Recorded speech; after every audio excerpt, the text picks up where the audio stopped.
Hello everyone. Hello. Welcome to the stream. I am starting over. I was trying to do streams of collective consciousness this Tuesday, and the first try didn't work, so we're doing the second try. If you're watching the YouTube video, hi, welcome. I do sustainable fashion content, I do environmental content, and I do social justice content. There is so much happening in the world right now with a lot of immigration issues and police raiding, and there's just like so much that I need to watch and explore and learn, and hopefully you join me in this process. I'm Ellie, and I usually function out of this like Canva deck. It's in my link, so if you want to look at the newsletter, want to recap, this will always be in my description. But basically I usually start off at 6 on Fridays, but on Tuesdays I start at 6 p.m. Central Time, so feel free to join me Tuesdays, 7 p.m. Central Time. I usually first start off with sustainable fashion news, and then I take breaks here and there, and then do like videos, memes, any fashion shows, anything interesting in the fashion industry I try to keep up with. And then I do like coverage of social issues, environmentalism, and then I try to cap it off with like some fun things. So this is a vibe, this is a schedule. I'll be here. If there is no technical difficulties, I will be here. And if you guys ever want to see something from me, there is a community submissions form that you can fill out if you want. It's in the description, and then I'll cover it in the next stream. And then I'm gonna see how I'm doing. I was glitching out and the first time I tried to stream, and then the audio wasn't working, so let me just check right now.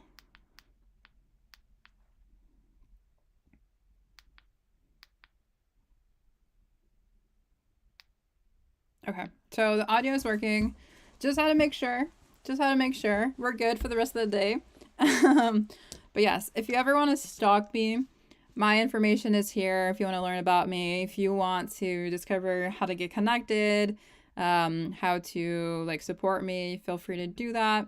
And then to get into the news, there's a lot happening. I don't know if you guys have heard of the Copenhagen Fashion Week, but it happened recently, and I'm so excited to get into that, especially because there's just a lot of looks. And also Copenhagen Fashion Week is known for its sustainability. It's known for its good requirements for designers. There's also a lot of like street style that I always get inspired by, but I think we've all seen these looks before. Like I've seen these looks on TikTok. I swear I've seen this on TikTok. I swear I've seen it on Instagram, but this doesn't really match, but I think it's just like the vibe for some people. But I think it's just always good to like get inspiration no matter what source it's from. It's so fun seeing everyone play dress up and stuff. But yeah, I would love to know like how Copenhagen actually ensures designers are being sustainable, because I'm assuming that not all of the designers in the Copenhagen Fashion Week are, you know, creating sustainable looks and stuff. But I wonder, shall we look it up? Copenhagen Fashion Week sustainable collections. Let's see what comes up, because I am curious. Because look at, they have a sustainability requirements. You see, like they're supposed to follow this like sustainability action plan, and even like the New York Fashion Week is basing off how they run their fashion shows based on how Copenhagen does it. So they have like all these things that you have to like at least do, like the minimum standards. And it's like all about, you know, I don't remember. It's all about like making sure you're not using or doing too much waste or something. I don't remember. Here, let's see. What are the minimums? Okay. So it says brands will be entirely new to the schedule. Okay, so they're expecting people not to be perfect. That's a start. So, okay, using smart material choices. Interesting. And then they need a sustainability strategy. They need to let people know about their sustainability practices. They need to not use plastic packaging in store or for online orders. And then reduce environmental footprint.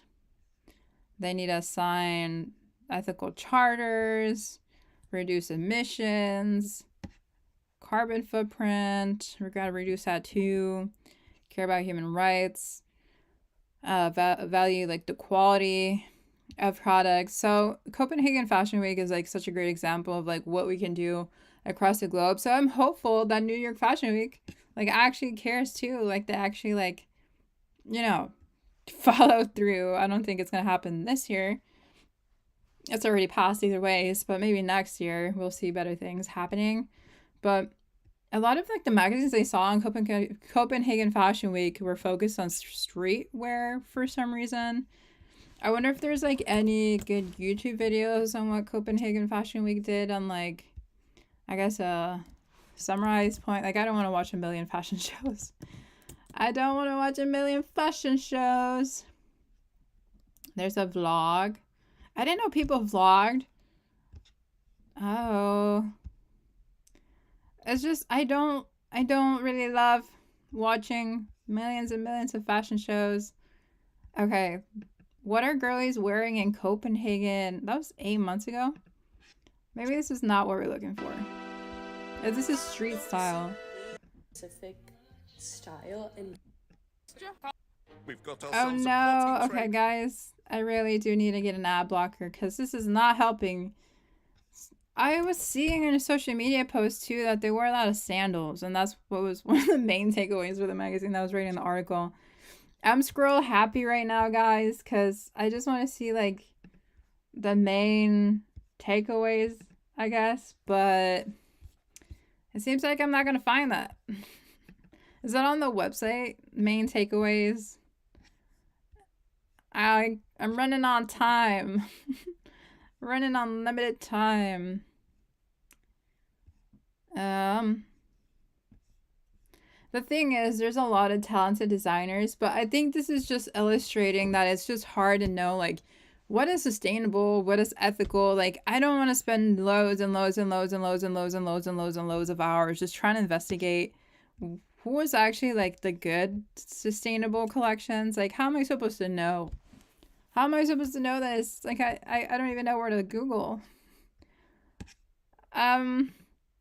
And I'm not gonna go through a million fashion shows, so Copenhagen Fashion Week happened. A lot of street style is being incorporated with a lot of different influencers, honestly. So I will say we shall keep checking on them, but not too much. But one of the interesting things that I want to get into now is how the Garment Labor Union actually achieved a landmark settlement. Now, this is important to know because if you don't know, in 2021, a lot of garment workers weren't being paid for their work for no justifiable reason. And so the Garment Labor Union basically has achieved that the Bangalore-based supplier, SAPL Industries, basically pay out the wages that they owe their workers since 2021. They've owed this to 317 workers, okay? And this was essentially a 3-year legal battle.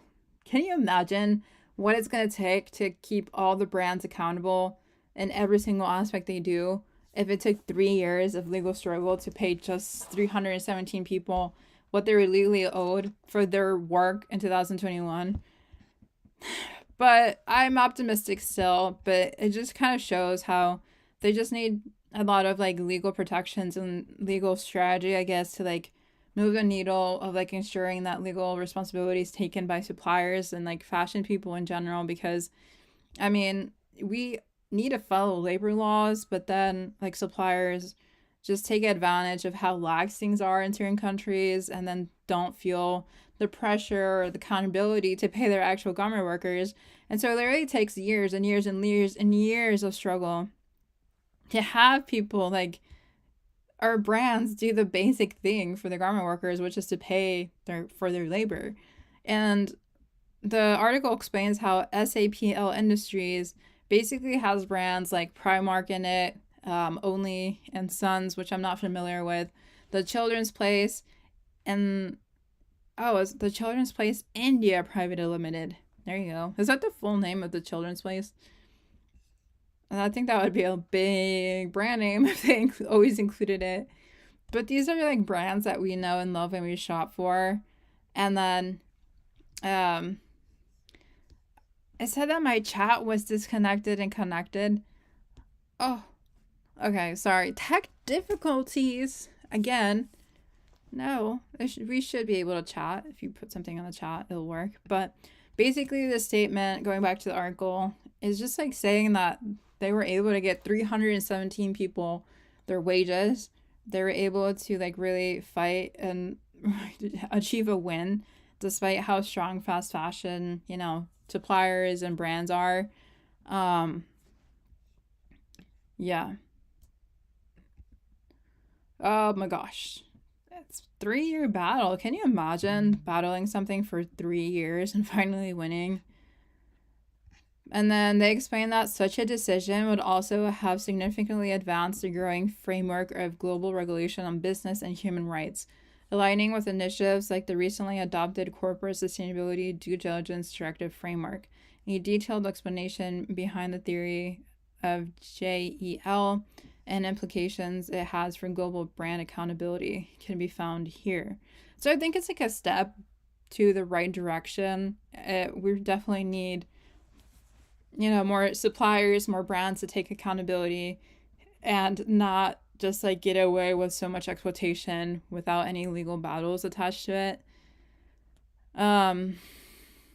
Yeah, but this is a win. This is a major win, and like what the union was saying, like it's such a great example of like using strategy, legal action, leaders, and collective power all together, because it wasn't just like all like a legal battle. It was like getting these workers to come together and like ask for what they deserved and being represented accurately and strategically.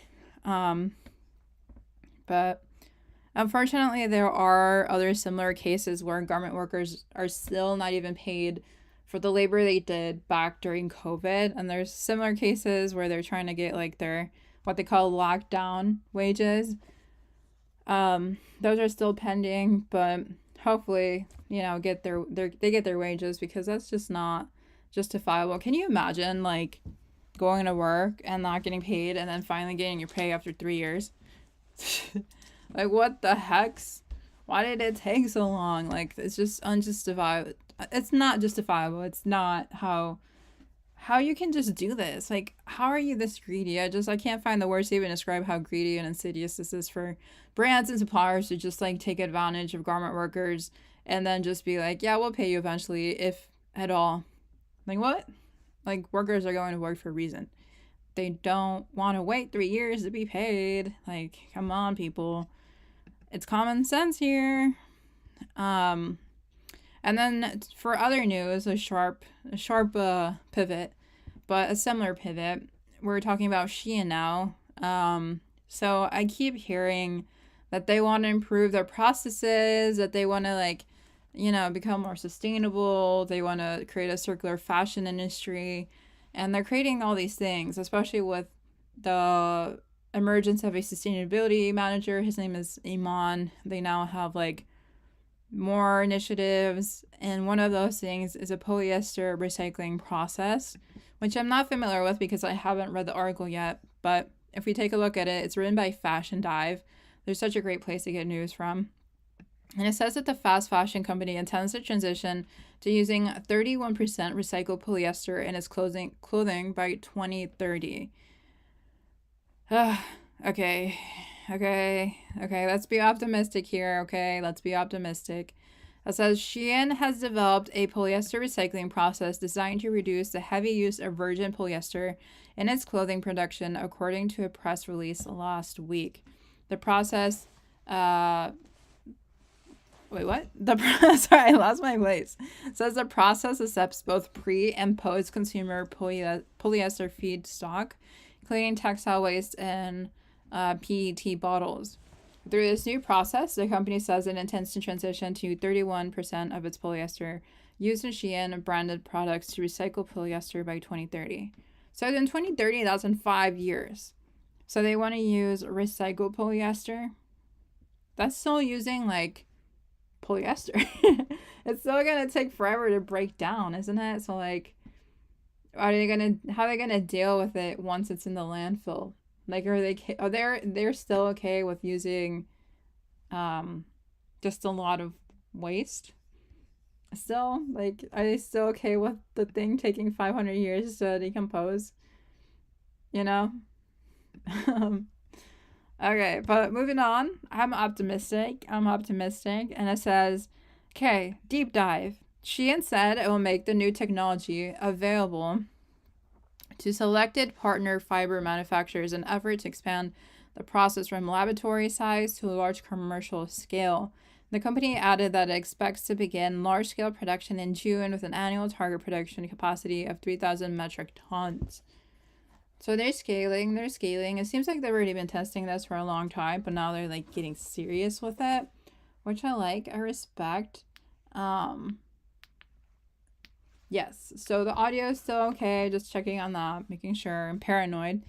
Okay, so, and it says, developed over several years in conjunction with Dongja University, the process is meant to result in improved cost efficiency for Shein compared to the brand's current recycled polyester options, according to the release.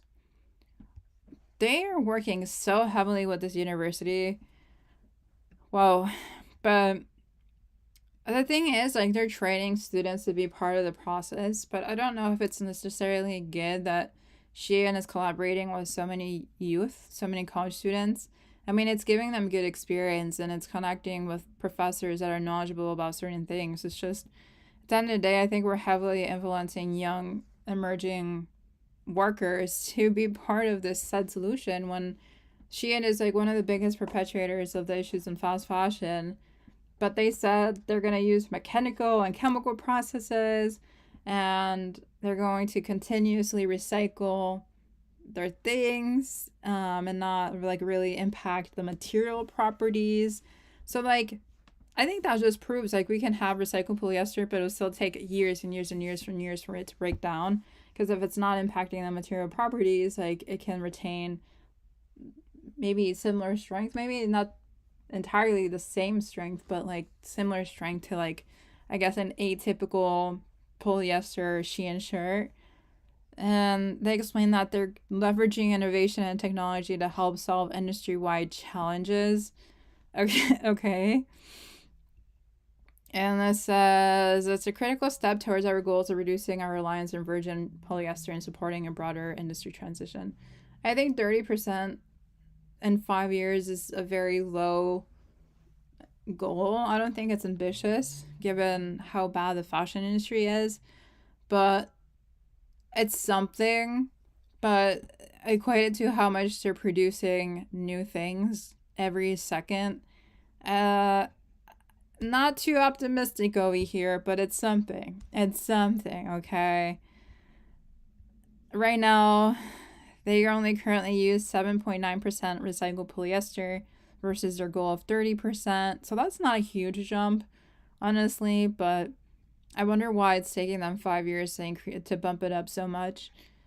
And then the company feels that its new process could and should be used and shared by other companies, and that reducing waste in fashion is an industry-wide issue. I mean, yeah, like you're obviously going to pinpoint the problem to other people, right? You're going to be like, well, this is an industry-wide issue. Like, we don't hold all the responsibility for everything. But at the same time, like, I wonder what they'll want in exchange for the process to be shared, especially if they're like the ones creating it, you know? I wonder if they're going to put a service charge or like a charge of some sort, if they'll be the owner or the monopoly holder of the new technology and services. So I'm just questioning like how ethical they're going to go about doing this. But it says that they're following in the footsteps of others that are doing the same thing, like Adidas, Nike, Levi's, H&M, The North Face, and Patagonia. And they say that they're focusing on creating products that are made to be recycled because it's important for a fast fashion company, okay? Most of the waste in fast fashion is caused by creating excessive inventory that is never sold. If it could be more feasible to recycle clothes and never left a Shein factory or warehouse, that would be huge. I mean, yeah, like obviously, but I feel like they're just recycling then like overstock, like things they made too much of. So I was assuming in some way that customers could return their things, but it seems like this is just like when they create too much and they have to return it, which I don't think it's I don't think that's a collective approach there, but I think customers should be incentivized to return polyester based items.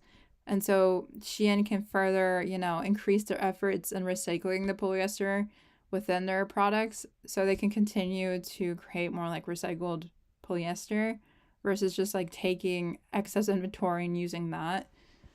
But yeah, also I don't really know what 30% of recycled polyester would look like in an overall scale. Like, how do you put, we're going to do 30% polyester, recycled polyester in our brand? Like, what does that mean? What does that really mean? Out of what context or what scale are you talking about? Oh, but I feel like this is almost in a way greenwashing, especially because they're launching like a charitable foundation and they're donating money to the Africa Collect Textiles Foundation. I don't really know if they're really being authentic or if it's just all for show, especially because there's not the entire breakdown, entire information there for us to really see the big picture. Because from the outside, hearing Shein say, hey, we're recycling our polyester and creating recycled polyester collections or pieces, that sounds amazing. But like, what does that actually mean on a broader picture? Especially if they're using overstock items that they made too much of. And they're not even collecting from the general public that they sold to. So yeah, I think I'm excited to learn more, but like very suspiciously. And then another brand notorious for issues in the fashion industry is called H&M, who have a foundation similar to the Shein philanthropic arm. They have a H&M foundation, and they basically made this whole report of how they want to imagine a future where Bangladesh textile industry can not only thrive but also lead the way in sustainability and equity. This is all fancy words for a brand that still refuses to change their ways, okay? And their report is called Just Climate Transitions in Bangladesh, and it was published by a consulting firm called FSG, and it was, supported and co-funded by the H&M Foundation and then a different foundation called Lodz Foundation. And it basically shares their vision for, the fashion industry, how it wants to like create change for the textile, apparels, and construction industries that we see. And I just always get very suspicious about reports made from fast fashion brands. We can read the executive summary, but I'm not too optimistic when the solutions presented are from the root villains, you can say, of the story.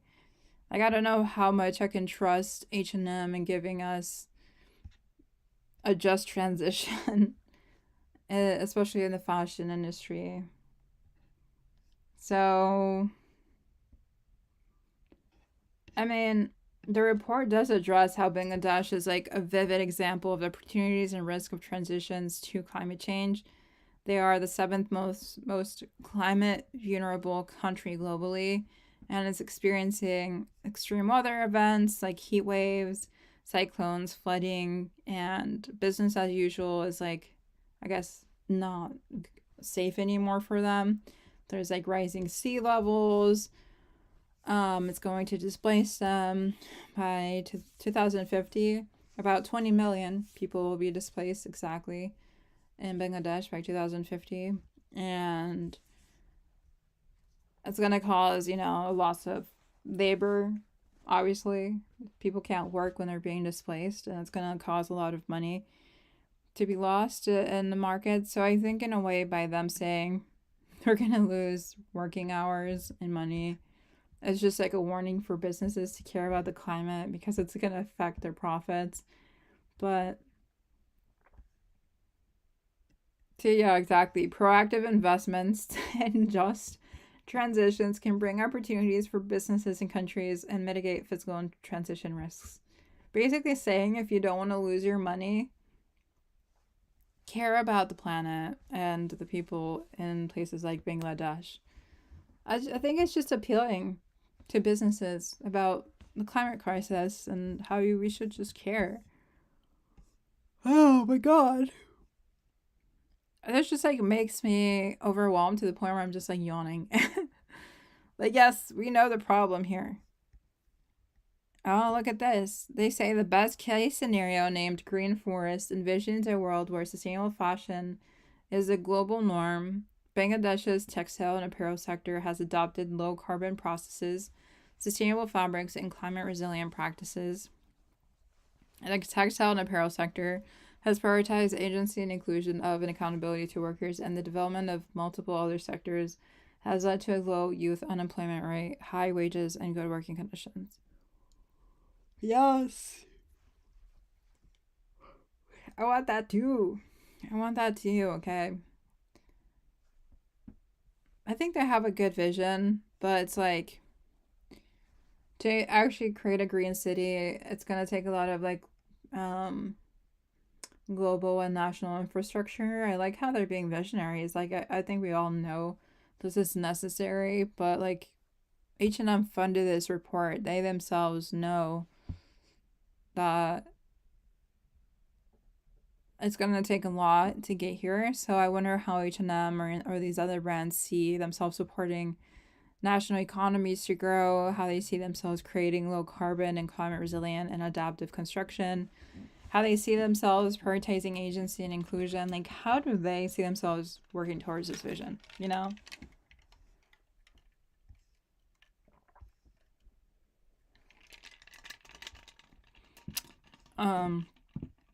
It's a bunch of fluff. A lot of words, a lot of vibes. Is there any action? H&M, you talk a lot and you do very little. I wonder why they took so much time to like write this report about how we care so much about the climate and we care so much about creating a sustainable fashion future, and then their actions don't match up to it. Like, what are you doing? What are you doing? My foot's asleep, by the way. My foot's asleep. H&M Foundation, stop creating reports if you're not going to do anything. We don't need more reports. We need action. Like, they take all this time to do this, and they don't even pay their workers right. Guys, please stop. Please stop lying to us. I'm sad for the garment workers and for the planet. Okay, so going into the investigation that exposes disturbing truths behind some of the world's top clothing brands. Serious abuses by the cool down. You want the tea of what's actually happening? Well then, let's go away from random reports to the truth. So, basically, a New York-based non-governmental organization called Transparentim determined that some of the world's most renowned clothing manufacturers like H&M, we were just talking about them, Amazon, The Gap, and Adidas allegedly use cotton from farms in India that employ child labor in their clothing production. Not H&M. I thought they cared about a just climate transition. No way. How is this possible? Their report is so pretty. They wouldn't be capable of this. But it says that an investigation was conducted in 2022 and 2023 that 90 cotton producers in Maida. What? Oh, that. The investigation was in Madhya Pradesh in 2022 and 2023. And it says a report revealed that there was widespread child labor and illegal docent labor and serious abuses throughout the region. It also noted the signs of forced labor, including debt bondage, abusive working conditions, and exploitation of vulnerable individuals. That's not very fun. H&M, I thought you were the good people, not the villains. The investigation then found many cases where laborers were forced to work to repay loans with perpetually increasing interest rates. Oh, hell no. That's evil. That's so evil. It is estimated that 10 million children aged 5 to 14 work predominantly in agriculture due to poverty and lax enforcement of those laws. Oh, that's sad. The investigation also said that producers supply cotton to 3 Indian companies, which then sell their products to major clothing brands. This discovery highlights the questionable ethics of fast fashion giants, which already face scrutiny for their unsustainable production methods. The fashion industry is notorious for using toxic dyes as well and other unsustainable practices that contribute to air and water pollution, and the rapid clothing production is responsible for over 8% of harmful carbon pollution worldwide, largely due to its use of synthetic materials such as polyester. I think that's why Shein wants to stop using virgin polyester and use recycled polyester because it's so damaging. But I think it just shows that major brands know what their problems are and they create these fake solutions. For example, I covered how Shein is doing this recycled polyester thing. They know that this is a major harmful textile and they try to make themselves look better despite their enormous malpractices. And then we have H&M Foundation creating these random just climate transition PDFs when they're literally using child labor.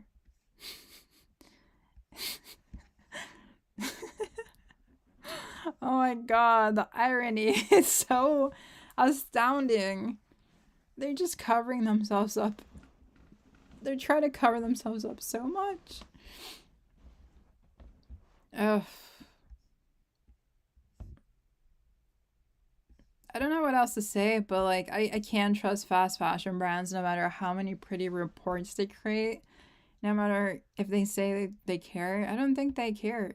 Because investigations keep discovering these brutal truths of child labor, seeing them working in cotton fields. I don't care about a report. I care that you actually do the right thing.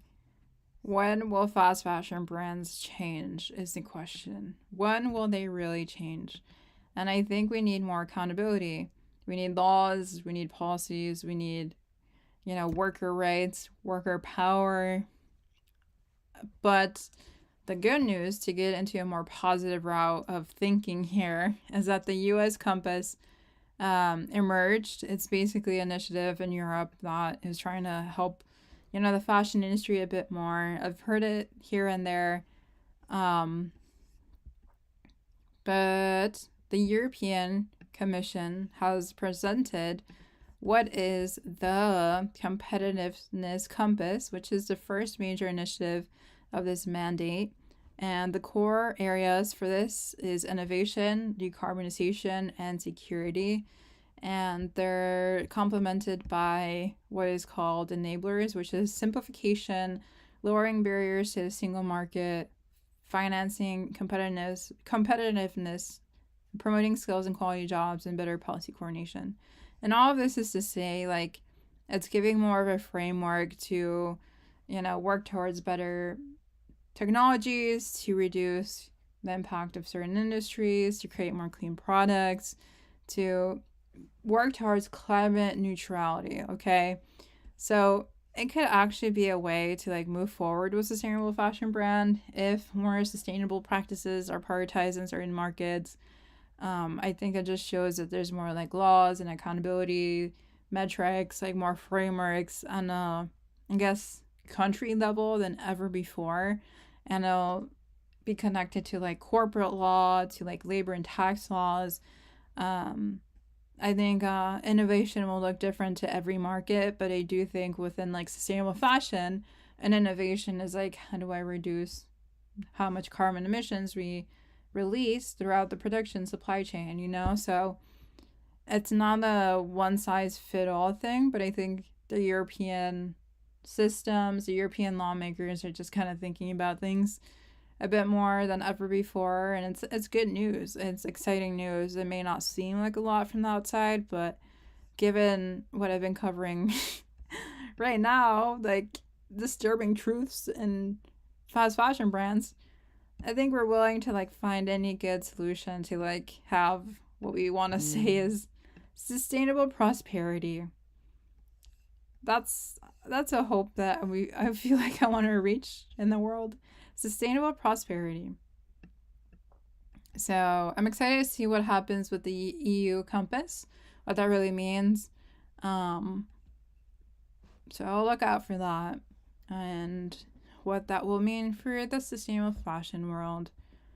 But moving on, I've also seen how Shein will once again become part of the Indian world, because if you don't know, Shein was actually banned from India, and then recently they will now have access to it again through a different route, which is not the best thing to hear, to be honest. So basically, Reliance Retail has launched an app that will let Shein be part of it through a licensing agreement, even though Shein was banned from India for 5 years already. Okay? Oh my gosh. So I'm not excited to read this article. This is bad news, guys. This is such bad news. Yeah, let me just read the article. It says, the move comes in the wake of Shein's rising popularity after it was banned in 2020, along with other Chinese apps, amid data security concerns leading to a broader discord between India and China. However, this collaboration promises a fresh start, as all Shein branded products through the new app are designed and manufactured in India. This does not make it better, but I like how they're trying to appeal, like, hey guys, like, all the Shein products that we're selling you through this app is made and designed and manufactured here in India. It's not that bad. Remember, the article explains that the app currently targets major urban centers such as New Delhi and Mumbai, with plans for a national rollout on their horizon. I'm not excited for this. Brain break. Did I check the audio? Yep, I sound like I want to kill something by how I'm talking. Okay. So, to continue, it says, as part of the licensing agreement, Reliance Retail, I am losing my mind, will pay a fee to utilize the Shein brand name, although no equity exchange has been disclosed. The affordable collection includes dresses priced as low as $4, aimed to capture the cost-conscious Indian fashion consumer. Furthermore, these products will eventually feature on Reliance Aju platform through a specific timeline. It remains undisclosed. So, the app that's letting Shein be part of the app has to pay a fee? This is so messed up. It's not even funny. This just gets worse and worse and worse. And then Shein is also looking to make a public listing in London within the first half of the year, sidestepping an earlier plan to list in the US due to regulatory challenges.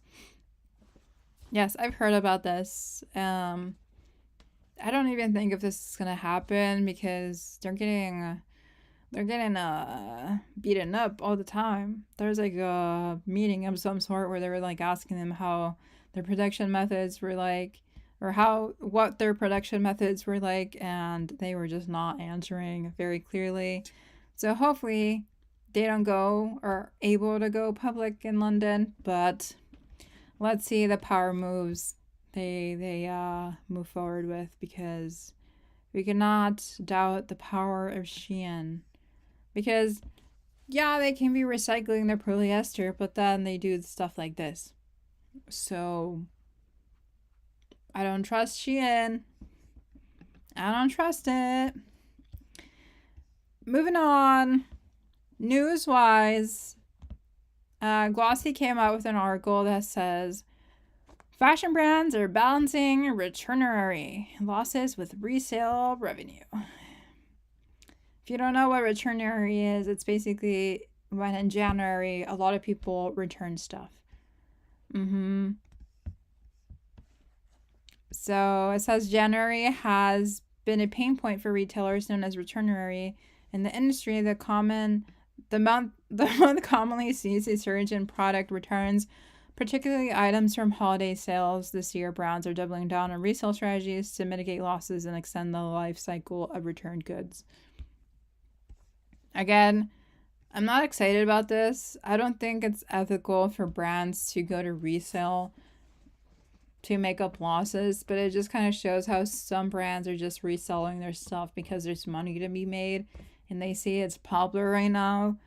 But do they really care about sustainability? I don't know. But I bet you if they weren't losing money in January, they probably wouldn't go into resale initiatives. That's my judgment.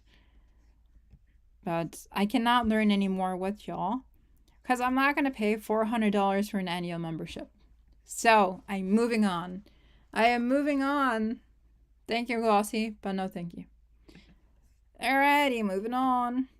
Okay, so going to this, it says the FTC will refund Fashion Nova customers $2.4 million. So basically the article explains that the Federal Trade Commission is sending $2.4 million in refunds to Fashion Nova customers after the agency said that fast fashion company blocked negative product reviews. According to a press release Tuesday, the FTC said the company suppressed reviews with ratings lower than 4-star ratings. They're so petty. Fashion Nova is so petty for this. Oh my god, they wanted the bad reviews to be hidden. And then the payments come from an agreement that the FTC reached with Fashion Nova in 2022 with the fast fashion company paying $4.2 million to settle allegations of customer harm incurred as a result of suppressing reviews. Fashion Nova was also required to begin posting all negative customer reviews with the assumption of those that are considered obscene, offensive, or false per a previous release. That's been like 3 years ago. Like, they really did not want the bad reviews to come out. They were like, nope, we're suppressing it for as long as we can. Oh my gosh. And then the Fashion Nova customers that filed a complaint will receive payment by PayPal or check. Go get that bread, girl. Go get that bread. And then it says the FTC said it was sending payments to 148,351 people. The FTC's original investigation, launched in January 2022, which is 3 years ago, was at the time considered to be the agency's first case involving the concealment of negative customer reviews. A Fashion Nova spokesperson didn't immediately respond. Oh my gosh. That's so sad. Fashion Nova literally had to pay out money because they concealed negative reviews. And it literally took 3 years for payments to be given out. Oh my gosh, that's such a long process. I'm telling you, these brands will do anything to not have bad reviews, to not pay their workers right, to not do the good thing, to recycle their things. They just want the monies. The money honeys. But honestly, I feel like kudos to the Federal Trade Commission for doing this investigation and then settling the case so that customers harmed for the suppression of their negative reviews could get their money, given their bad experience with Fashion Nova. Like, we all have freedom of speech. Like, just because you don't like something doesn't mean you should be restricted. Maybe you shouldn't be like necessarily sending out hate or harmful comments, which I think the FTC conceded as well, because they also said like the exception should be like obscene, offensive, or false statements. Like I am in agreement with that. I think it was a fair concession, but it's like, I wonder why brands go to such efforts and extent to suppress negativity of their customers. Like, not everything's going to be perfect. Not everyone's going to be satisfied with a brand. Like, that's just natural. If you suppress negative comments, like, you're not being realistic of what you're doing. I think it's just creating this false myth of, oh, we're perfect and everyone loves us, blah, blah, blah, blah, blah. But, like, that's never reality at all, you know? So I think Fashion Nova needs to get themselves out of their cloud of, we're so great that we have the ability to suppress negativity, but like it's part of the journey. Even brands want to suppress the haters, but like, suppression of freedom of speech, my guy, so pay them out. Pay the monies. They're literally giving money to their haters because they try to suppress them. I love it. I love the karma. Okay.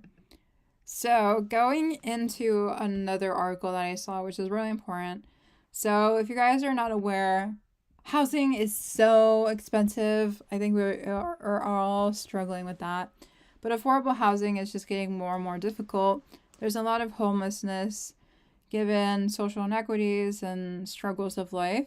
And I saw this thing where a Chicago man invented what is called a backpack bed.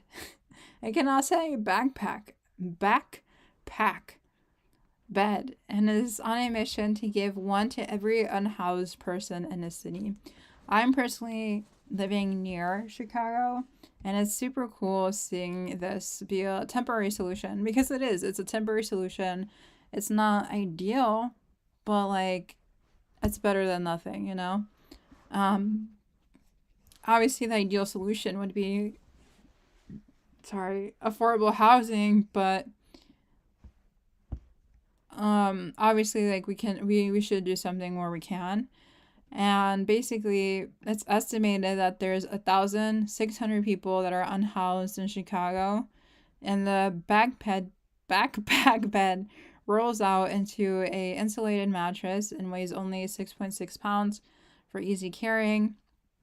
And anyone using it could survive freezing temperatures and a variety of surfaces. And the Good Night Chicago is working to provide emergency relief backpack beds to unsheltered people across Chicago. I love this. Again, it's not an ideal solution, but it's an innovative solution. It's one where people can have access to a bed, and freezing temperature can often be deadly. I know we experience like negative 20, 30 degree weather, like, 2 weeks ago, but still, like, sleeping out in 10-degree weather is still a lot for any human being. So I personally am really happy to see this initiative happen, and for more support for homeless people to happen. We often like criminalize them and like put all these prejudice against homeless people, but like, they're just people without homes. That's really it. Like, they're not as different to us than we think. And here's a tutorial.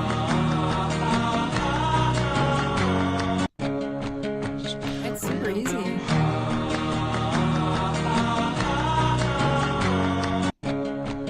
It's like a little tent. That's super cool.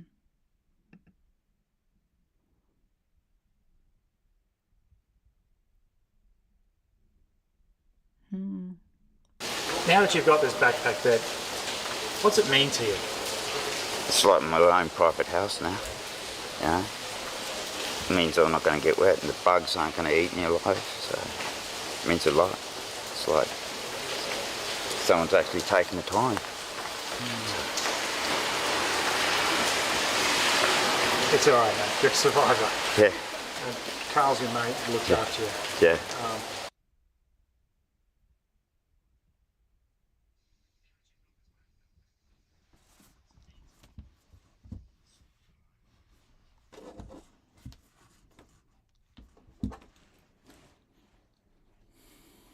It's so insulated. That's super cool.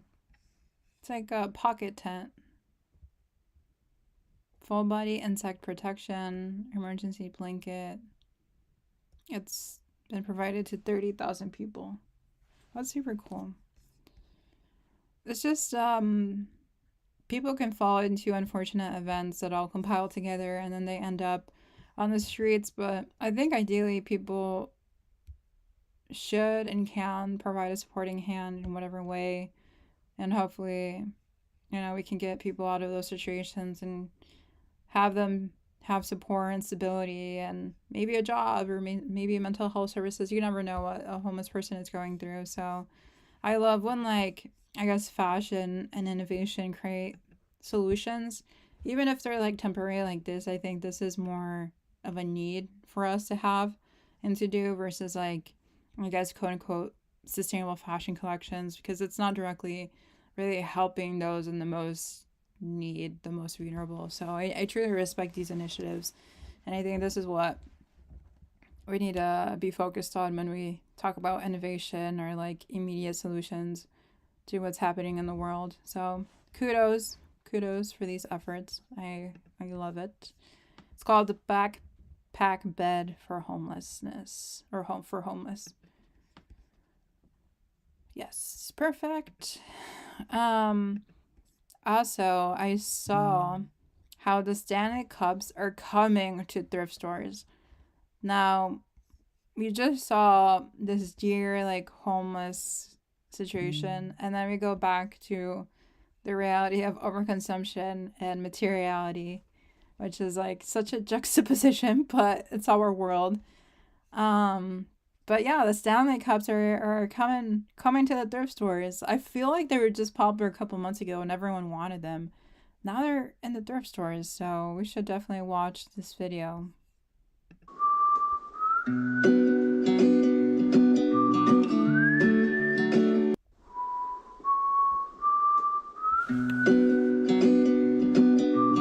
You know what's crazy? They're priced at $19. $20 for a Stanley Cup at the thrift store is honestly overpriced, though. But I don't know if I agree with the statement of Stanley Cups ending up where they were always destined to.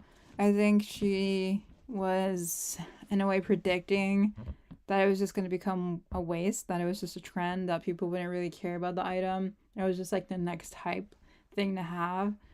And now that the hype is gone, now that the trend is fading, we just like toss it. And it just shows we didn't really need it in the first place.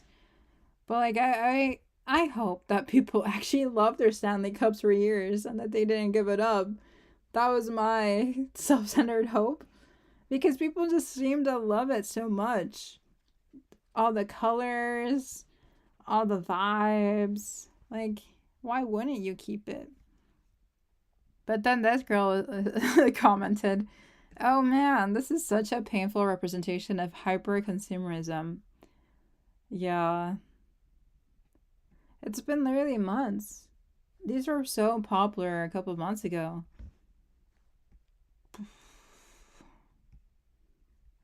Does it really say $18? Yeah, they're selling this for $18 in a thrift store. I personally don't buy anything over $10 in a thrift store, except if it's like big furniture. I don't know about you, but I just don't. But maybe this is your chance to buy a Stanley Cup. I haven't bought my Stanley Cup. Maybe I should buy it used maybe I should buy it used for $18. I'm not gonna buy a Stanley Cup. I'm not gonna do it. Oh my gosh, this one. They will last forever. And then why were y'all buying 5 of them? Were people actually buying 5 Stanley Cups at a time? Why do you need so many of them? This is so sad. Guys, just keep your stuff. Stop buying. Stop it. Also, why are thrift stores charging so much? Make them like $5. Like, they're not worth that much. What was your retail price? Stanley Cup retail price. I think they cost around 40, right? Yeah. At Target, you can buy them for $35. Oh, look at the sporting place, 27, and they're charging $18 used. No, that's greed. Goodwill's being greedy.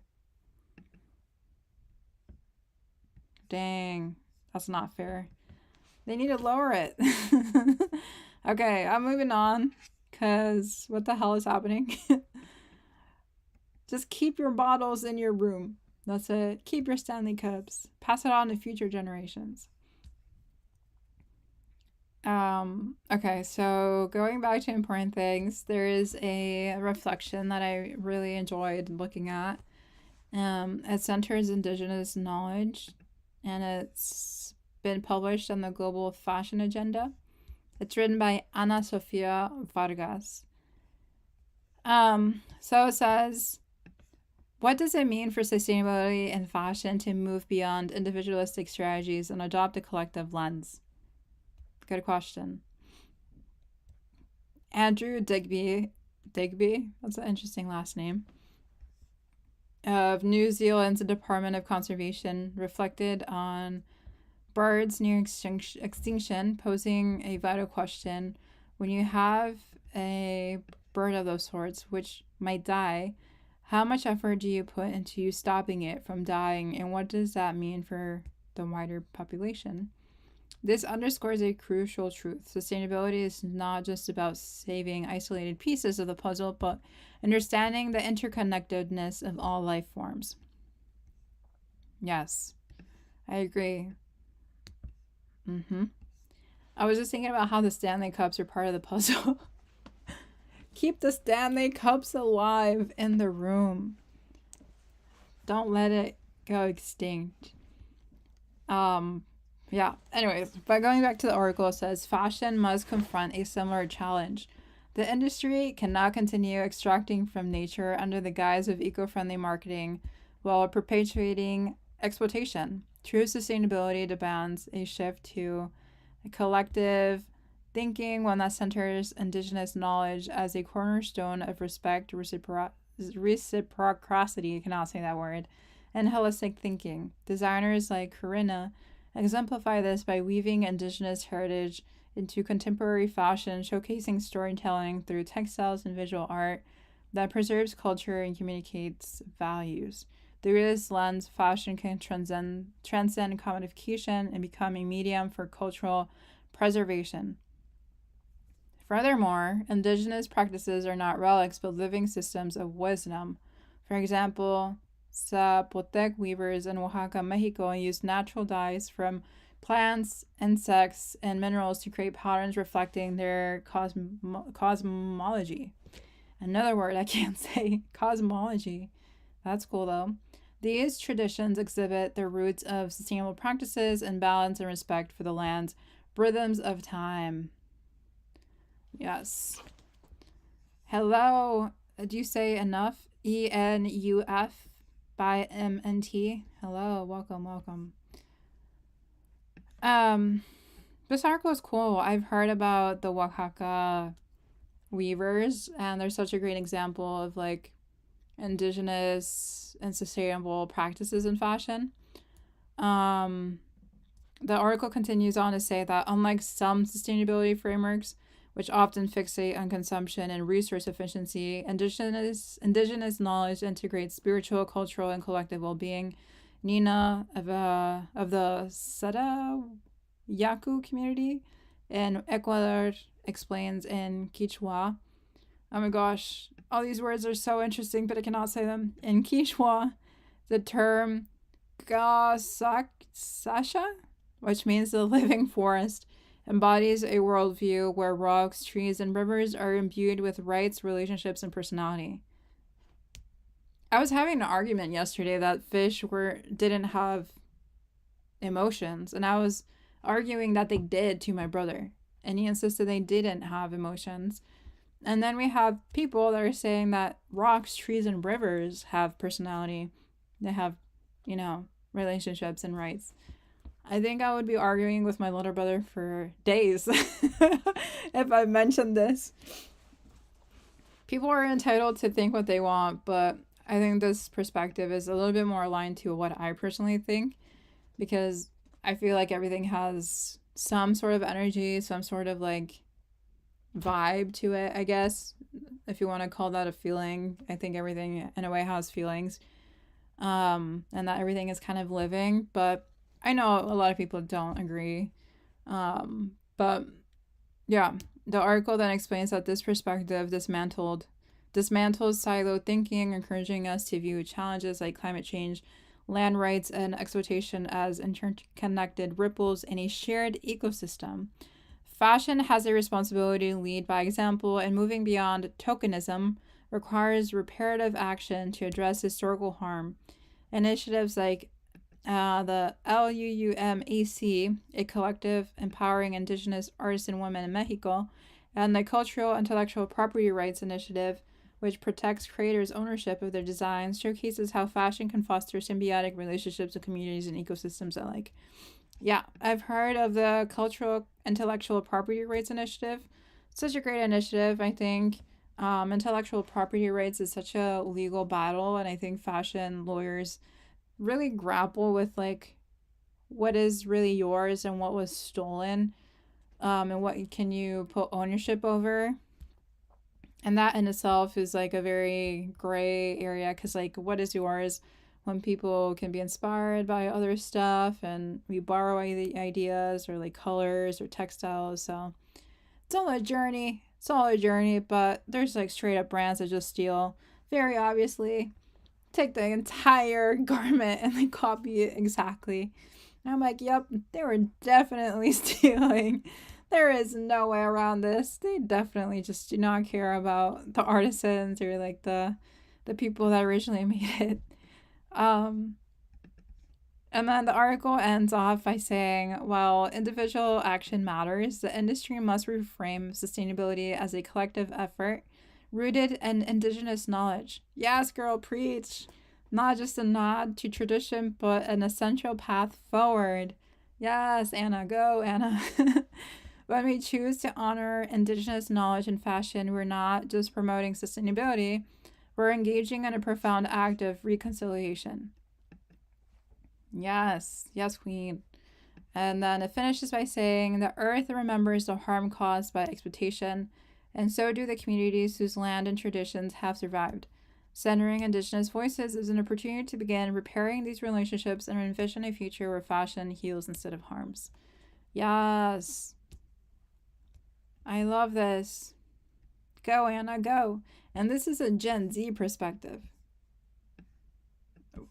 I thought I said Gen Z. Next gen reflections. Is she Gen Z? I want her to be Gen Z. Anna, I love you. I agree with this article. I think she's framed it really well.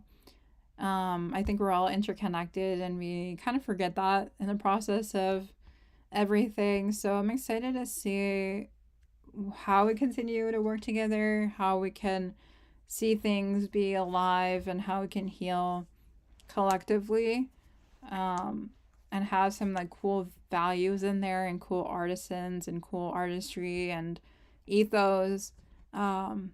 Because look, we got like Stanley cups in the thrift store right now. Does that really matter at the end of the day? Like, does that make us good people? No, we don't need Stanley cups. What we need is art and community and like meaning and purpose and values. And I think that this touches on it.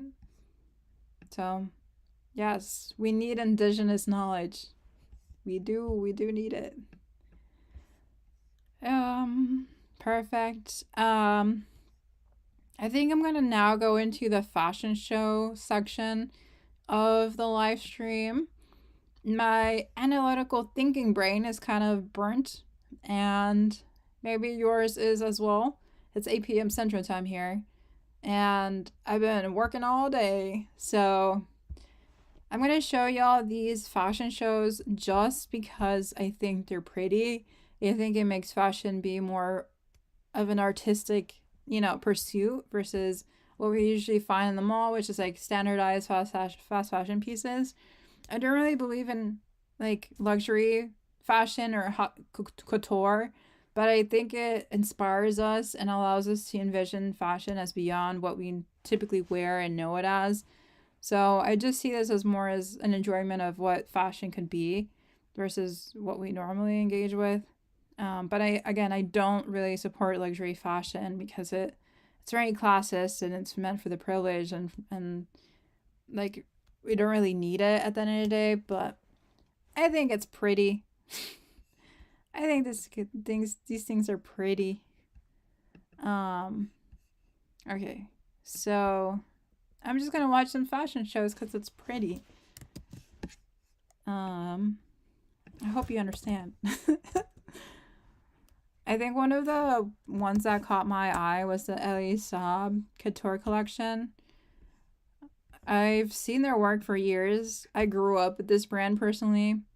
I would look forward to the collections every year.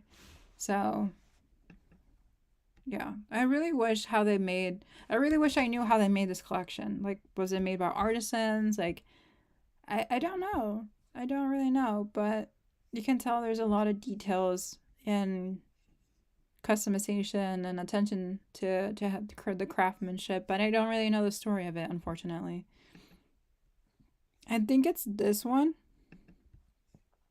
Every time I play videos, I get copyright striked, so I'm just gonna be the music. I'm gonna sing to you. Oh, that's gonna be awkward. Wait. Maybe just some light music? Will I be copyrighted if I do light music?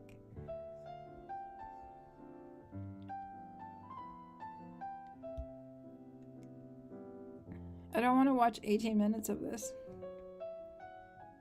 Let's do the flower ones.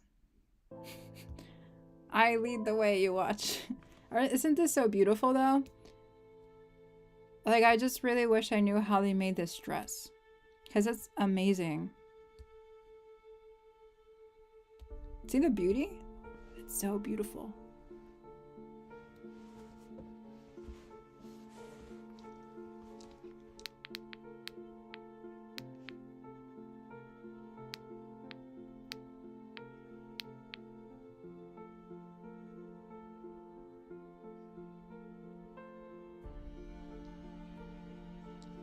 Look at this green one.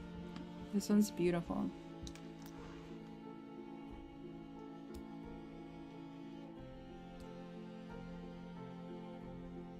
I wish I knew how to make dresses like this.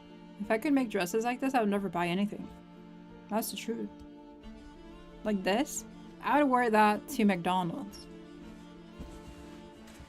I would. I would. Test me. I see dresses like this at the Goodwill bin outlets and I never buy them. I actually bought one. I'll show it next stream. I lied. I actually did buy one.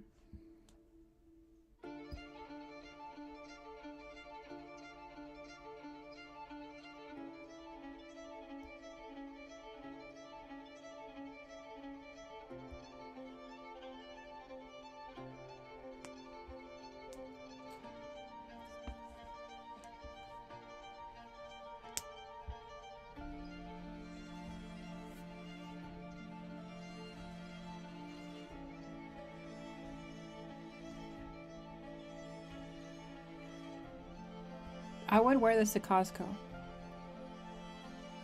I would wear this one to Macy's. No. When I'm picking up my Target orders. No, I'm kidding. And I go to Target. All my intrusive thoughts. I need to shut up.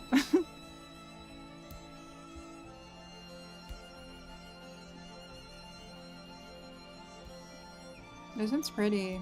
I feel like I would be married to a billionaire if I wore this.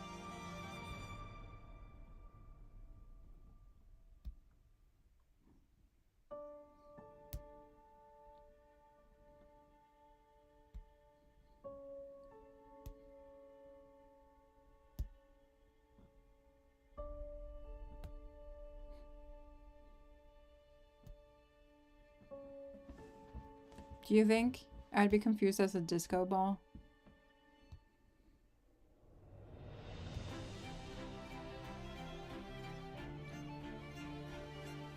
It's like a disco ball and a curtain had a dress baby, and this is what happened as the final result.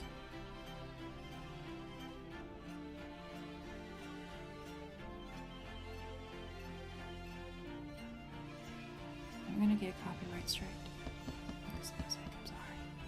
This one's beautiful.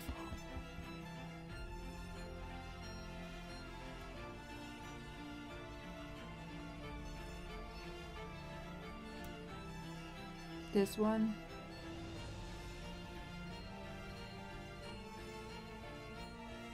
This is, I don't know how to feel about this. Guys, how should I feel about this?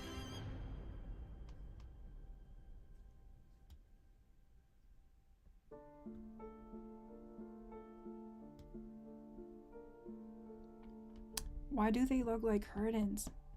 The things on her sleeves. They look like curtains.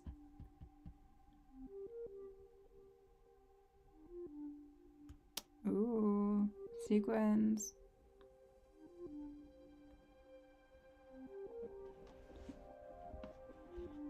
I like the pants. Do you guys like pants? I'm just filling the silence. Should we do 2x speed?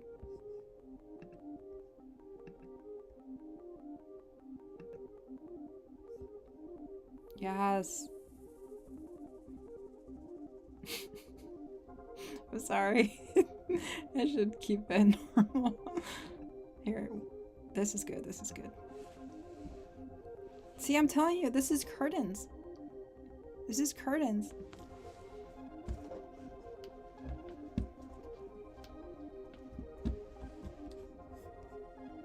Might as well, like, put the bottom.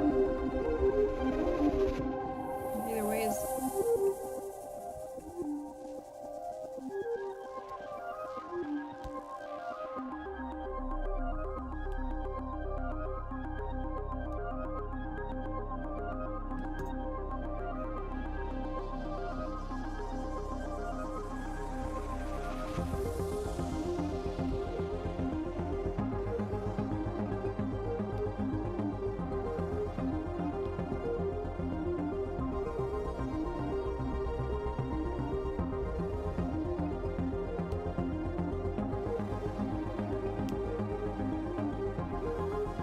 Looks like she wrapped something around her arm. What are you hiding?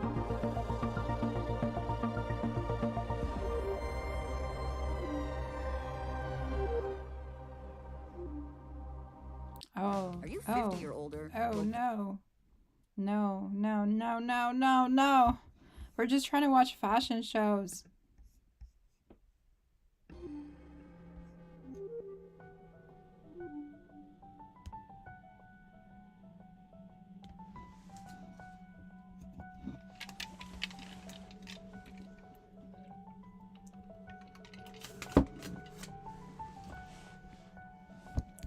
Big slurp, sorry.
Okay, I'm not gonna lie.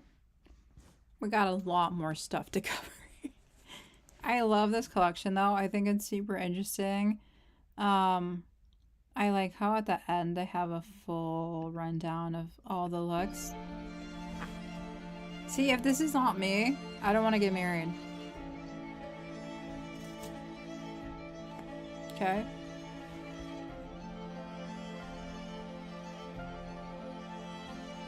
That looks so aesthetic. If this is not me getting married, I don't want it. I don't want him. If he wants to, he will. He needs to give me a Ellie Saab Haute Couture 2025 Spring and Summer dress. It's gonna cost him a leg. It's gonna cost him his soul. Yes, luxury collections that most normal working class people are not gonna be able to afford to buy. Yes, love it. It was beautiful.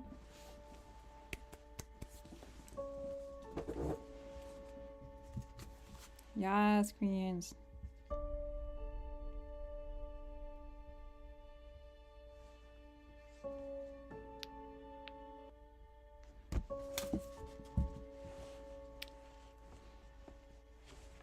I thought Ellie was a girl. Is this a man? Has this been a man the whole time and I've just assumed? Because I never did my research.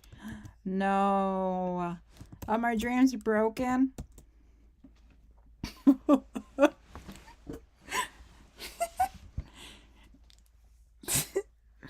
I've watched his collections my whole life and I never knew it was a man. I never bothered to Google this person. Oopsie daisies. Good job. Good job, though. Awkward. That was funny. But, I mean, if you don't do your research, how are you supposed to know? How are you supposed to know?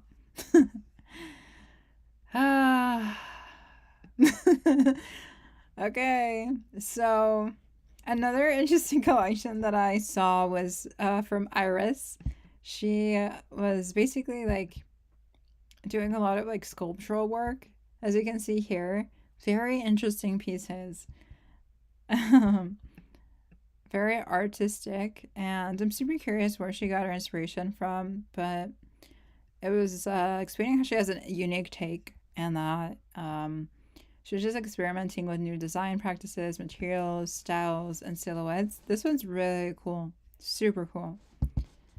I'm not sure if they're like sustainable. I wish they were. I wish I knew. Like this one's super cool. That one's super, super cool. I wonder how she figured that out. This one, I wonder what the inspiration was for this one. It looks like bones. And then this one is super cool. Very sci-fi vibes. Very sci-fi vibes. This one looks like bubble wrap. Very awesome. Very cool. This one, dragon. Maybe it's a dragon vibe. This one is Dalmatians polka dot vibes. The vibes right there. Yes. Oh, I love this one. I could wear this to Costco. Yes. Perfect for a normal day out. This one looks like a crystal. Yes, I can wear this when I'm manifesting with my crystals in the living room. This one looks like a aquatic something. Aquatic something. Yes, love it. This is big bubble wrap dress. Yes, big bubble wrap dress. This one definitely giving jellyfish vibes. I actually love this one. I can wear this when I'm gonna go buy groceries. Yeah. This one, I have no idea what they're trying to do with this. Yes. Iris von Herpen. I have never heard of her. Or them. I'm not gonna assume genders anymore. Whoa. Was that their process? Whoa, what the heck?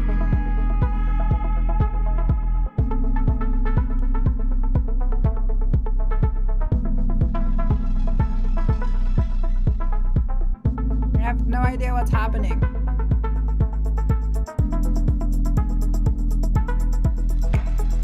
They use 3D modeling?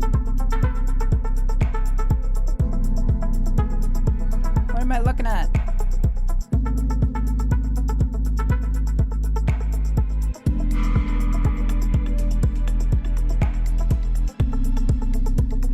Y'all, this is creeping me out. How do they make this? I said dragon skin silicone dress. What the heck? Organic biopolymers 3D printed. Girl, they're in a different world. I don't know what she's on, but I want some. How did she get these ideas? The entangled life dress is made with hand-embroidered roots that entwine the bodice symmetrically in color and gradients from deep purples and maroon, mahogany, and burgundy. Hand-pleated mahogany silk is then draped out to sprout outwards. Damn. It's very fancy. The moon moth dress, intricately pleated and gradient dyed from white to marigold, to be draped from luminous networks that are hand-bordered to branch upwards like vibrant veins. Girl, I don't know what you just said, but I love it.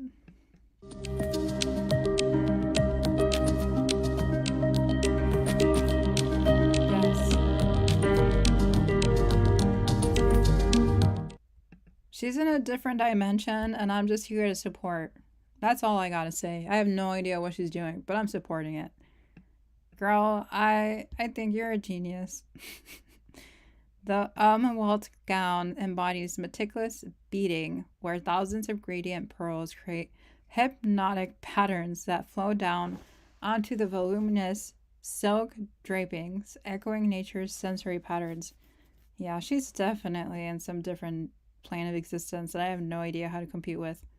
Girl, how do you do this? Iris, are you okay up in there? This is talent, but I'm just concerned for her. Or him? Who's doing this? I have so many questions. Iris Van Herpen. Let's look at her fashion collection. Iris Van fashion show. Oh, is this 2 years ago? That was 2 years ago. Really? I thought I saw something more recent. Sorry, I'm like going through.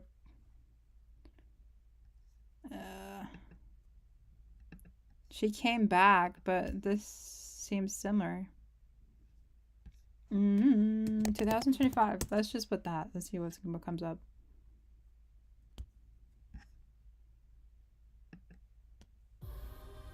Oh gosh. Ad blocker, ad blocker. Blah blah blah. Blah blah blah.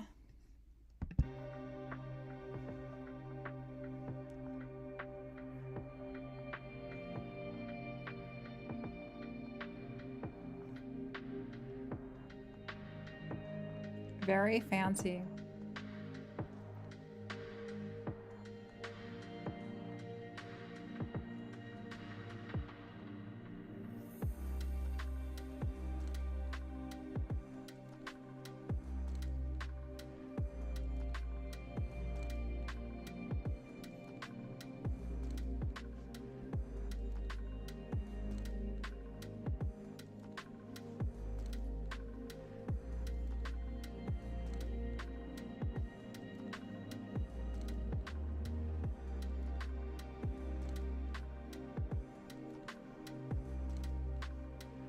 I wonder what she has in her brain. Like, I want what she has. Look at her hair.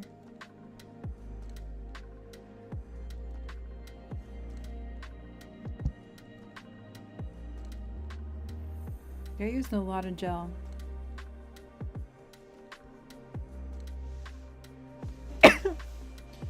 Oh, excuse me. That's a lot of gel. These clips are like $500 long. Sorry if I skip ahead. This one's cool. She's crying milk. Oh.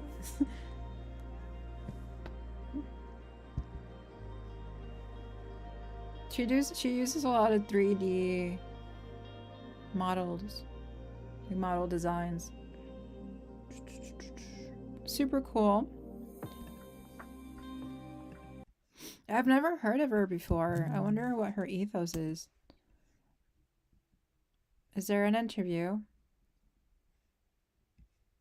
Honestly, I've never heard of her. Taxes. Oh gosh. Was Ad blocker, ad blocker. Let's just watch one more fashion show of hers and then we'll move on. This was released in 2020. This is amazing.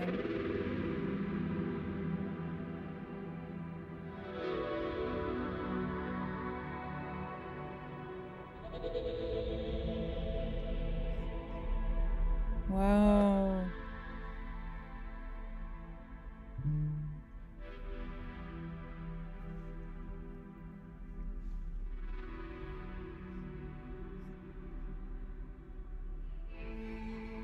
Look at the shoes. Those are super interesting. She looks like a warrior queen.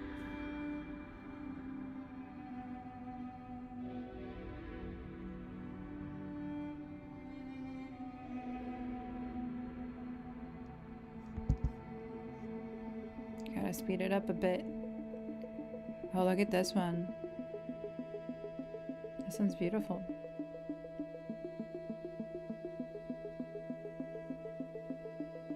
It's weird, but I kind of like it.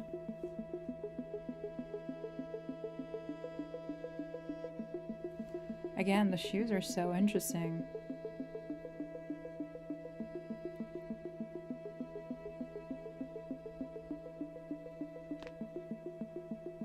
Whoa, this one's so interesting. I wonder how it glimmers like that. What's the fabric? I wonder.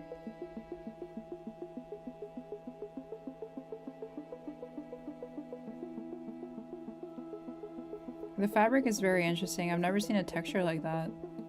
It's very shiny, but like soft and fluid and transparent at the same time, and it has a print. I haven't seen that before.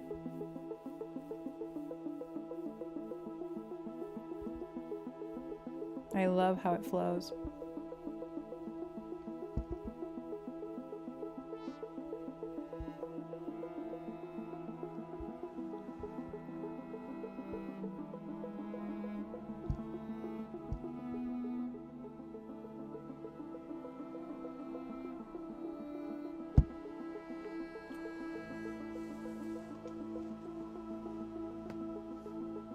The pattern they must have used for this must have been a very unique one. I've never seen that pattern or flow to a dress. Wow, this one's gorgeous. I would die for this dress. Look at that.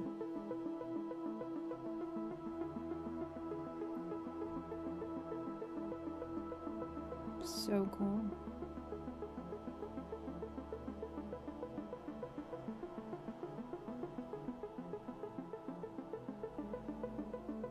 This is like the fire version of the other one. So it's like they're twin sisters. One is good and one is fiery mad.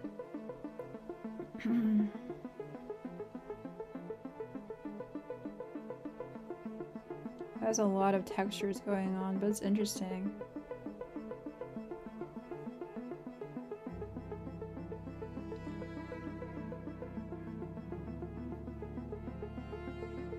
Whoa.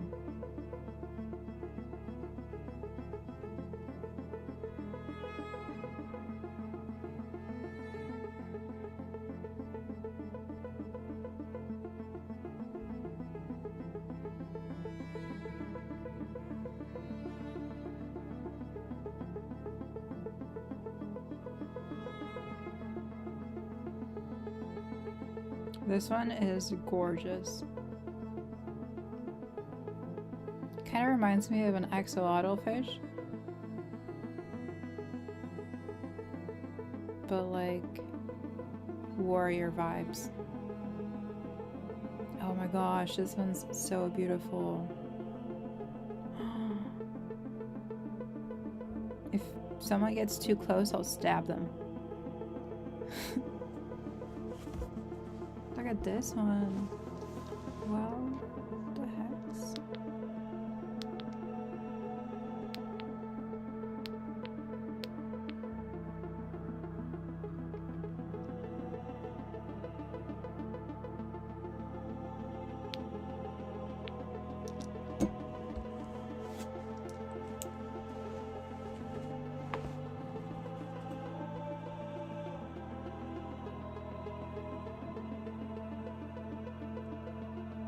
It's almost like the vertebra of the fish was inspired to create the exterior of these dresses. It's really smart. And that looks like seaweed. Oh wow, this one's amazing. I've never seen that pattern before.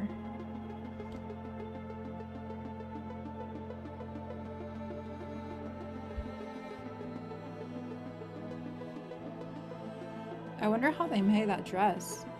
Or any of these.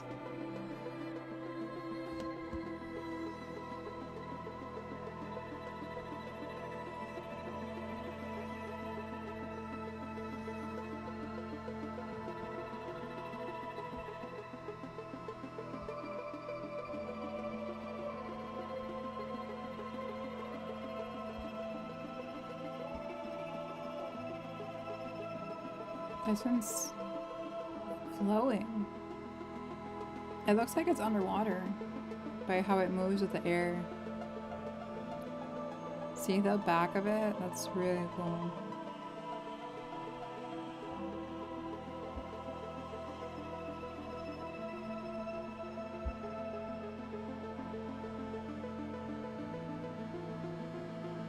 Wow.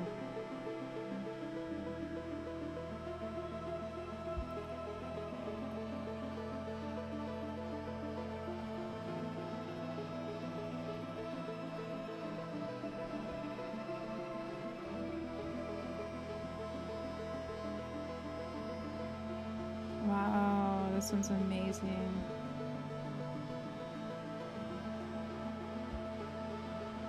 Look at how it moves.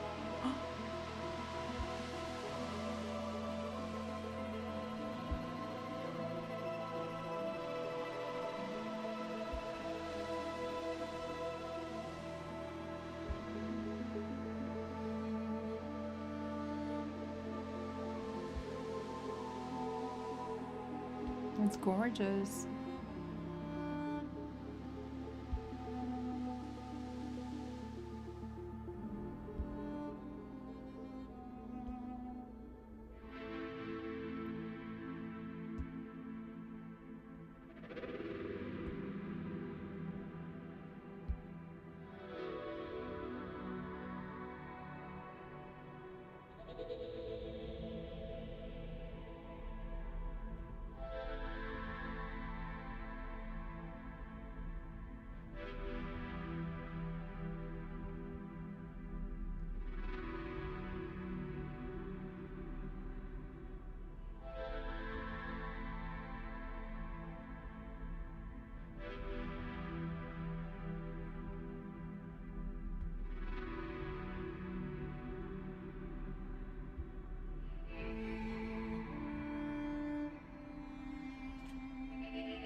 She's a genius, guys. I don't know what's in her brain, but she's a genius for sure.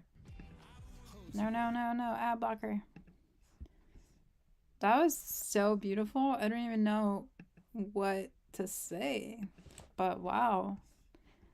I am in love with this fashion. Like, I think this is what makes fashion fashion. Like, just a sense of everything that she put in, her work, her energy, the love, the artistry, the technique, the process, the ethos. Like, that was just so good.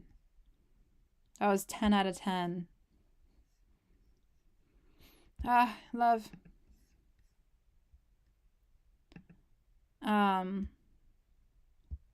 Let's see. There are some other fashion shows that I was gonna go through. But what I also wanted to go and see was how Jaden Smith wore a house on his head in the Grammys. He wore a castle, excuse me. Oh my gosh, I have no idea why, but it says it's a vampire castle headpiece inspired by Transylvania, and it was designed by this person, a Bodhi. Oh my gosh. It was custom made. The artistic combines the mysterious elegance. Oh my gosh. When I saw this, I was like, he must be bored. He has too much time on his hands. Like, what is this? Oh my gosh.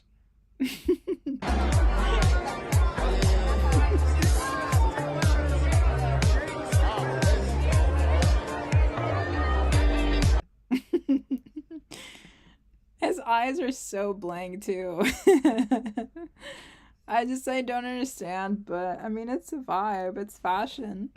You can do whatever you want. You have free will, but he combined it with a custom Louis Vuitton suit, which, I mean, it gives points given because it was custom, but I was so surprised. But I mean, if that makes him feel comfortable, feel unique, I'm not against it whatsoever. It took me by surprise, and I was like, "Oh, what is happening?"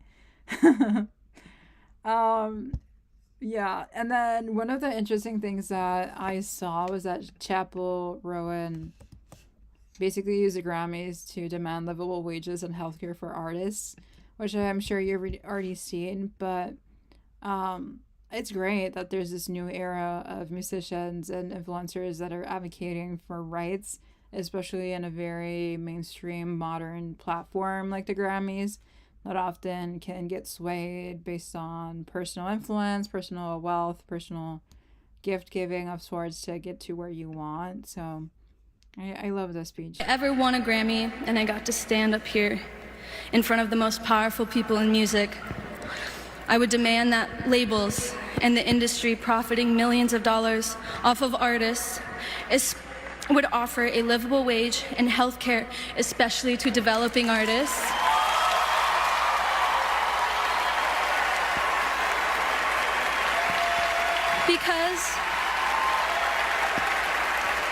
Because I got signed so young. I got signed as a minor, and when I got dropped, I had 0 job experience under my belt, and like most people, I had a difficult time finding a job in the pandemic and could not afford health insurance.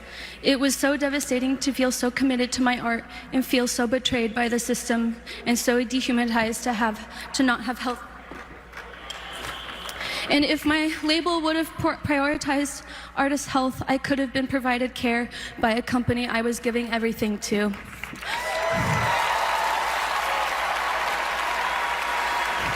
So, record labels need to treat their artists as valuable employees with a livable wage and health insurance and protection. Labels, we got you, but do you got us? Thank you. I mean, she expressed it so well. I think the point is, like, if your healthcare is tied to jobs, then if you lose your job, you lose your healthcare, and that's just like not fair whatsoever. But we do find ourselves in that case. Like, if you don't have a job, you don't have healthcare. So it's unfortunate, and it's actually really astounding to see how such a big industry like the music industry still doesn't even like protect its artists. So I love how more people are stepping up and speaking up. It's really justified. Hopefully some good change can come of it, but yeah, it takes bravery to be yourself and to advocate for what you believe in. So get on Chapel. Is she young? How old is Chapel Rowan? I have no idea. How old is she? She's 26. She's so young. Well, good on her. I mean, it's really hard to speak up in front of so many powerful people and within the entire music industry, basically. So it's really needed. It's really needed. Another interesting piece that I saw from the Grammys was this custom outfit that I really wanted to talk about. I feel like often enough we think about Grammys and we think about just like luxury fashion and then ask for the brand, and that's really the end of the conversation. But this piece really stood out to me. It was custom made, had all these details to it, and these pants are just so interesting. Look at that.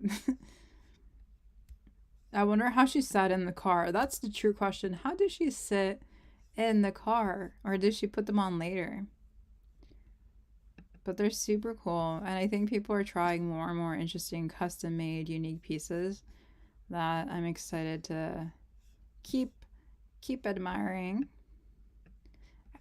I swear I saw a article on it. Let me see if I can find any details. Look at it. It's so beautiful. It looks like a corseted thing. Like there's boning here. And then it's like cinched.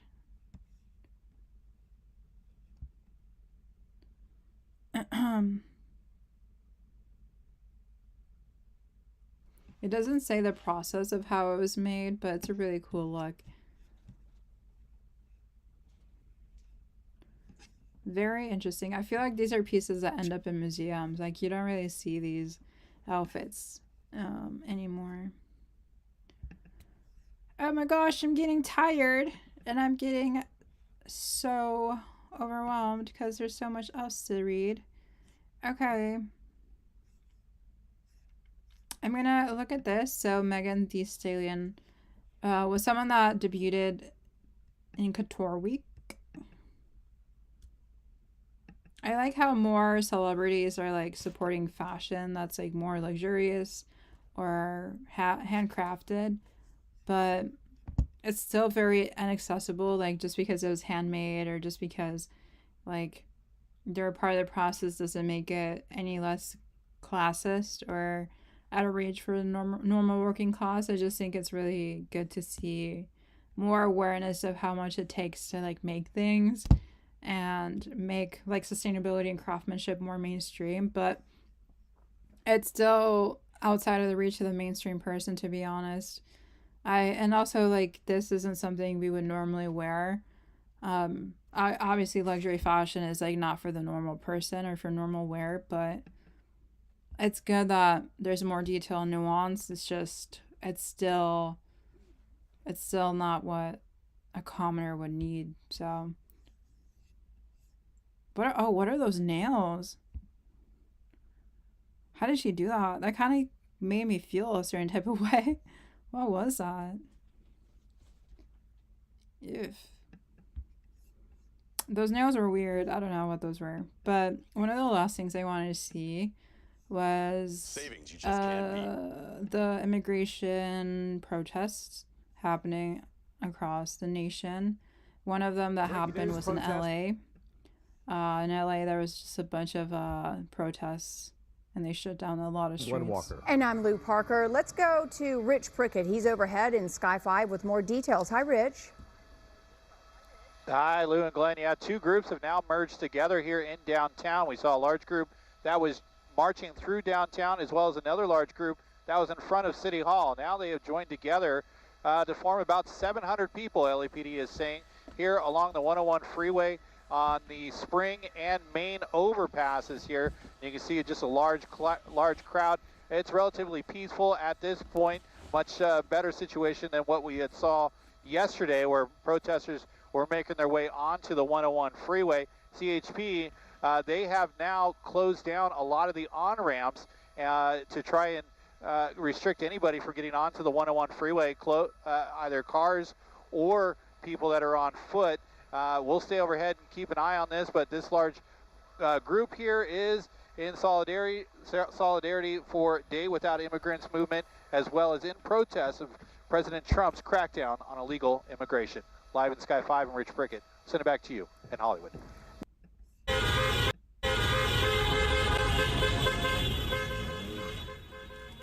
Honking car horns and chanting people. More protests today against President Trump's immigration policies. Many students walked out of school today to join in. Fox 7's Laura Diaz live for us in downtown L.A. Laura.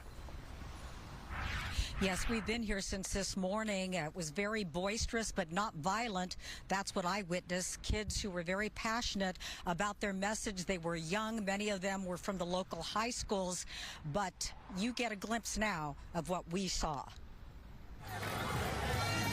The students were like, oh, we're going to walk out. On the bridge named after civil rights leader Cesar Chavez, hundreds march for immigrants' rights. From LA's east side to the corridors of power, downtown LA Tuesday.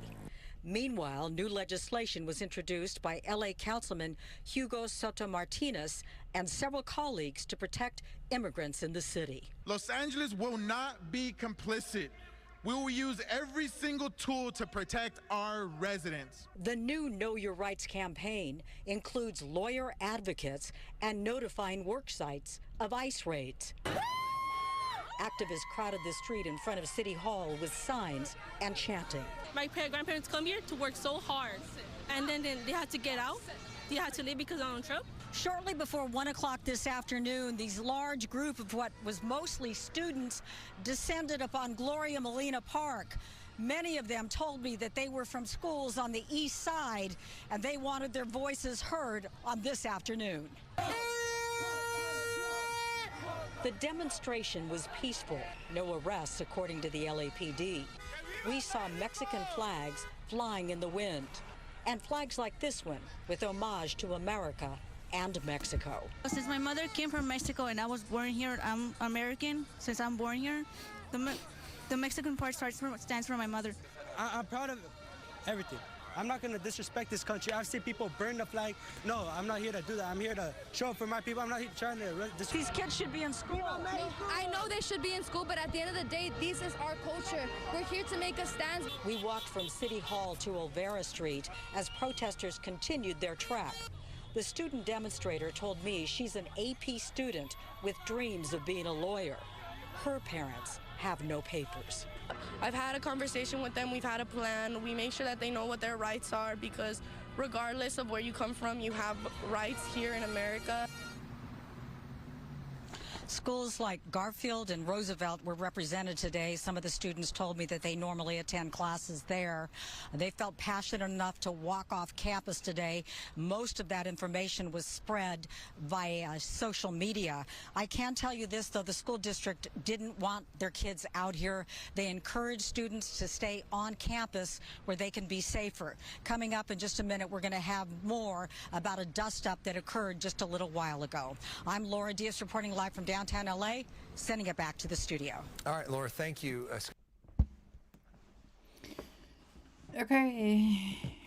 Very unfortunate to see how there's just a lot of anti-immigrant rhetoric, but I am not surprised. Mr. Donald Trump has always been very clear of where he stands with immigrants, and he is very, very cruel and pushing them out and just villainizing them.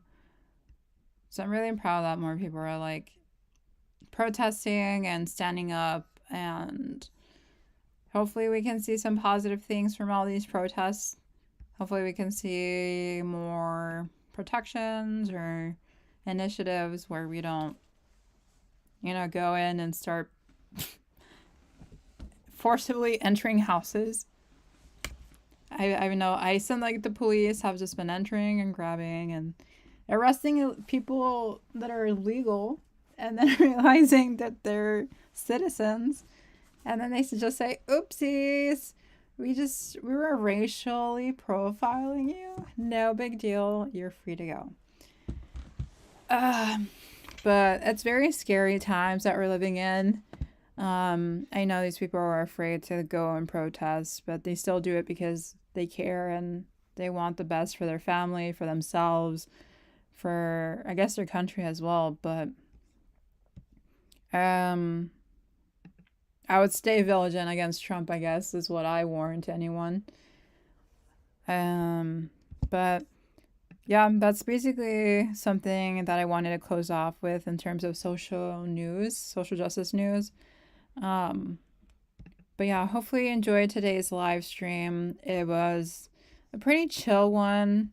I didn't get to everything. Like there's this article that explains like how if there's like mass deportations affects every other industries, but if you want to read that, that's on Atmos. It's a really good site. ATMOS, Atmos. But yeah, this has been a Tuesday live stream. I'll be back on Friday. I stream at 6 p.m. Central Time on Fridays. So look forward to that. And yeah, have a good Tuesday. Have a good Tuesday. Bye.